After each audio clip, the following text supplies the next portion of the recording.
Okay sir, specifically ancient history की बातें करते हैं। जैसे एंशिएंट हिस्ट्री में एक कॉन्सेप्ट है मेगाफोना का, यानी कि आज के ज़माने में जितने भी एनिमल्स को हम जानते हैं उनके सारे के सारे एंसेस्टर्स अब एक्सटिंक्ट हो चुके हैं। 99% of all animals have gone extinct, पर उन 99% में बहुत मेगाफोना एनिमल्स थे। मेगाफोना यानी कि बड़े बड़े एनिमल्स, जो आज के ज़माने में शायद सिर्फ ब्लू व्हेल है। Blue whale is the one existing megafauna, पर पहले बहुत मेगाफोना होते थे, बड़े बड़े बर्ड्स होते थे, बड़े जानवर होते थे। तो उसी पर्सपेक्टिव से वानर सेना और जटायु के बारे में पूछना चाहूँगा। आप क्या मानते हो, वानर सेना क्या थी? क्या वो कुछ एंशिएंट मैन का एक वर्जन था, हाफ मैन हाफ मंकी? क्या मानते हो आप वानर सेना और जटायु जैसे जीवों के बारे में? देखिए, ये बात एकदम सच है। ये मिथ नहीं है, ये हिस्टोरिकल साइंस है। इसके एविडेंसेस हैं कि बहुत बड़े बड़े एनिमल्स होते थे जी। मैमथ सच में थे जो हाथी से 3, तो अगर ये बोला गया है कि इंद्र एक हाथी पे चलते थे जिसका नाम ऐरावत था, जिसके 3 सर थे, वो वाइट एलिफेंट था और वो बहुत पावरफुल था, तो मैमथ उसके बहुत बाद के जो हमको प्रूफ्स मिलते हैं, क्योंकि जब आप ऐरावत की बात कर रहे हैं तो आप मैमथ से भी पहले की बात कर रहे हैं। तो हर चीज अब समय के साथ डिटोरिएट हो रहा है। हम लोगों की एज डिटोरिएट हो रही है, हमारी हाइट डिटोरिएट हो रही है, वो भी तो डिटोरिएट होते होते वहां पहुंचे होंगे जहां वो अब हैं। तो ये आज जो हम हाथी देखते हैं, वो हाथी शुरू से ऐसा नहीं रहा होगा, वो हाथी बड़ा रहा होगा। आज जो हम शेर देखते हैं, उसके पहले सेबर टूथ होते थे जी। और ये historically with the evidence proven है। तो अगर शेर की जगह सेबर टूथ हो सकते हैं और हाथी की जगह मैमथ और ऐरावत हो सकते हैं, तो फिर बाकी सब क्यों नहीं हो सकते हैं? इसका जवाब कोई नहीं दे पाएगा। मतलब I am talking in favour of कि हाँ थे जी, कि वानर सेना, बंदर तो आज भी नकल करते हैं। आप जो करेंगे, हमारे बचपन में कहानियां है कि वो नकल करते थे, तो वो कहीं ना कहीं they are the closest to human form. तो ऐसा देखिए, हर कोई इवॉल्व हो जरूरी नहीं है। 2 4 6 बच्चों को आप एक साथ बड़ा कीजिए, वो सब अलग अलग लोग बनेंगे। तो हो सकता है कि ये एक स्पीशी थी। आप जब हम हनुमान चालीसा पढ़ते हैं, तो हनुमान चालीसा में जो शुरुआती लाइन है, तिहु लोक उजागर के पहले, जय हनुमान ज्ञान गुण सागर जय कपि। कपि जो है ना, हनुमान चालीसा में जो शब्द है, ये कपि उस क्लैन का नाम था जिस क्लैन का एक हिस्सा थे हनुमान। पूरी जो वानर सेना, जो पूरे वानर हैं, उनके जैसे हमको होमो सेपियंस बोलते हैं, हम ह्यूमंस हैं, वैसे उनके क्लैन का नाम था प्रॉपर कपि। तो वो कपि के अंदर ये सब आते थे, बाली, सुग्रीव, अंगद, हनुमान। तो हाँ, ये होते थे। कहीं कहीं पे आपका बिलीफ सिस्टम बढ़ाने के लिए ज़रूरी हो जाता है कि उसको थोड़ा सा लार्जर देन लाइफ बनाना पड़ता है। रामायण के बाद क्या हुआ हनुमान जी के साथ? हनुमान जी उन 7 चिरंजीवियों में से एक हैं जिनको वो राम के साथ जाना चाहते थे। पर वो पहले से चिरंजीवी थे, यानी कि पैदाइशी चिरंजीवी थे, या उन्हें कुछ वरदान मिला? उनको बहुत सारे वरदान मिले। ओके। जैसे आप हनुमान चालीसा में ही आगे जाते हैं, तो हनुमान जी जब बाल रूप में थे, तो उनको लगा कि सूरज जो है वो फल है, वो उड़ गए उसको खाने। और शक्तिशाली तो बहुत थे, वायुपुत्र थे, शिव अवतार थे, तो शक्ति तो अथाह थी। जब वो उड़े खाने के लिए, ये इंटरेस्टिंग बात है कि आप हमारे हनुमान चालीसा में जो डिस्टेंस लिखा अर्थ और सन का, it is very very close to the real distance between earth and sun. और हम हनुमान चालीसा कब से पढ़ रहे हैं?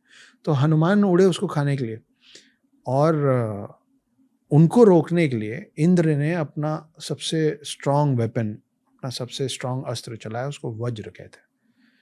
वो एक दूसरे ऋषि थे दधीची करके, उनके बोन से बना हुआ है, एक दूसरे राक्षस को मारने के लिए, वो टूट ही नहीं सकता। आप ये समझ लीजिए कि कैप्टन अमेरिका का टाइटेनियम वाला शील्ड है वो, कि it can not be broken.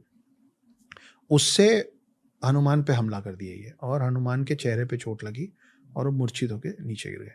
Hanuman है वायुपुत्र, तो वायु नाराज हो गए, तो उन्होंने पूरी दुनिया की हवा रोक दी, सब मरने लग गए। उस समय वायु, जो वायुदेव थे, उनको शांत करने के लिए सब भगवानों ने इनको अलग अलग वरदान दिए, जो जो दे सकता था सब ने अलग अलग वरदान दिए। उन सब वरदानों का मिल के, और ब्रह्मा जी आए और ब्रह्मा जी ने बोला कि तुम अमर रहोगे। तो अगर वायु को इतनी तकलीफ हो रही है तुम्हारे जाने से, कभी नहीं जाओगे। लेकिन साथ में वो छोटे थे तो उनको समझ नहीं थी सही और गलत की, इसलिए साथ में ये भी दिया गया कि तुम अभी भूल जाओगे सब कुछ, तुमको याद तब आएगा जब राम आएंगे। राम से मिलके तुमको याद, तुम्हारी शक्तियां सारी याद आएंगी, उसके पहले तुम अपनी शक्तियां यूज नहीं कर पाओ। फिर राम आए, उनको पूरी याद दिलाया गया।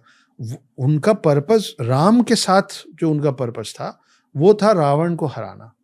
लेकिन और वहां राम का पर्पस खत्म होता है, जो पीस लाना था या जो बैलेंस लाना था वर्ल्ड में, अर्थ में, वो विष्णु के अवतार राम का काम वही था, वो करके राम राज जमा कर।